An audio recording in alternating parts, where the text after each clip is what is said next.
Hey, good afternoon, and welcome to Driving To. Driving To, the podcast where you're driving to something, and we're going to talk about it. You're driving to health, you're driving to happiness, driving to fulfillment, driving to service, driving to, again, you fill in the blank, and we'll talk about it. Right now, I am not driving. I'm actually sitting in a parking lot waiting on my daughter, Hannah, as she's taking ukulele lessons. It's pretty cool to take ukulele lessons. I wish I could play a string instrument, but alas, I cannot. And some would say I can't play an instrument at all, although I tried to play back in the day a trumpet, a baritone, a saxophone. But again, not so good at any of those. But hopefully Hannah is getting some good ukulele teaching in there. I know she's very excited about it, and she's going to put on a recital sometime soon. So I'm here in the parking lot. I drove to music lessons today, which is really driving to fulfillment, because if you can learn to play an instrument and have music in your life, it adds a lot of fulfillment to that life. Well, what I want to talk about right now, though, is customer service. Yes, me and my wife were out shopping earlier today, and we went to a store, a department store, and in the same exact department, we saw two ends of the spectrum as far as service goes. And my wife is huge on customer service. She thinks anytime you're working in a service business, you ought to provide some fantastic service. Just kind service really is what she's looking for. And we saw that today, and we saw the opposite.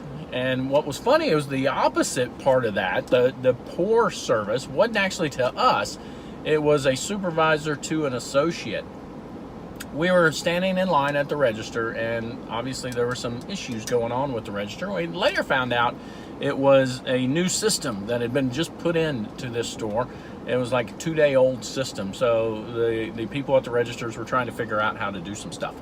And they were having a hard time. And the supervisor came over and very loudly was talking through how to do it in not a kind way, and then went to go to another department, but she wasn't finished with what needed to be done with these two people at a register. So they called her back, hey, you need to help me. And they did it in a kind way. And she comes back, I needed to go to the children's department, but okay.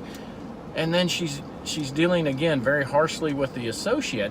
And finally, as she looked and made eye contact with me and my wife, she goes,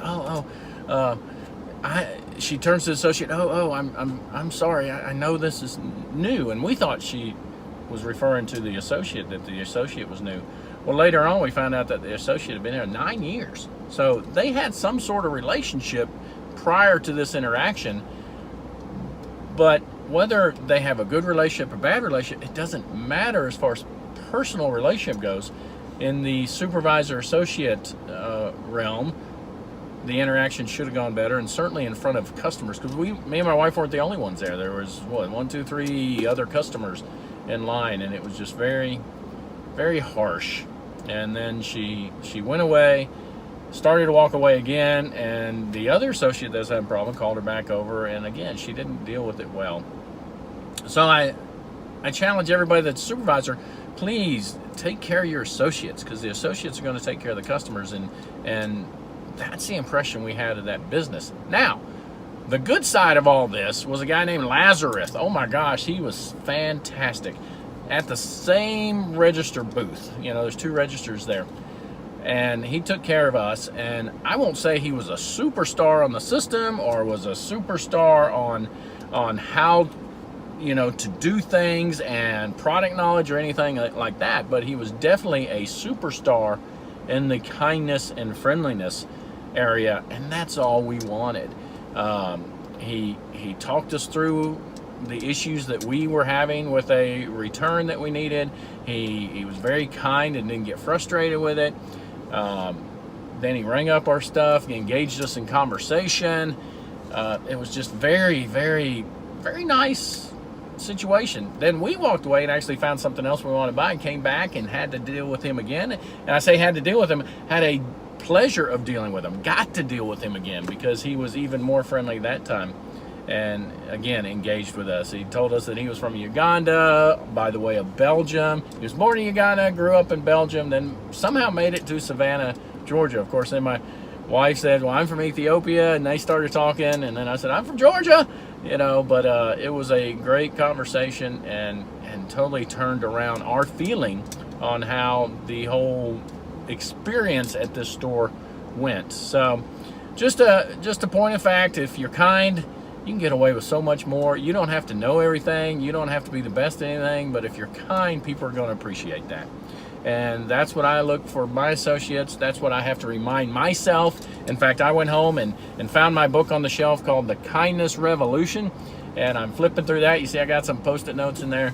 I'm going to read it again to remind myself of what I'm looking for as I'm out in my business. So we drove to a store today, and we were driving to kindness is what we were looking for. And we got it from Lazarus, but not until after the supervisor had set a very poor example of kindness in her store. So that's it for today. Thank you for joining us. And remember, you're always driving to something. Driving to kindness is what we're driving to today, and we found it with Lazarus. So as you're driving somewhere today, driving to something today, drive safe, and we will see you next time.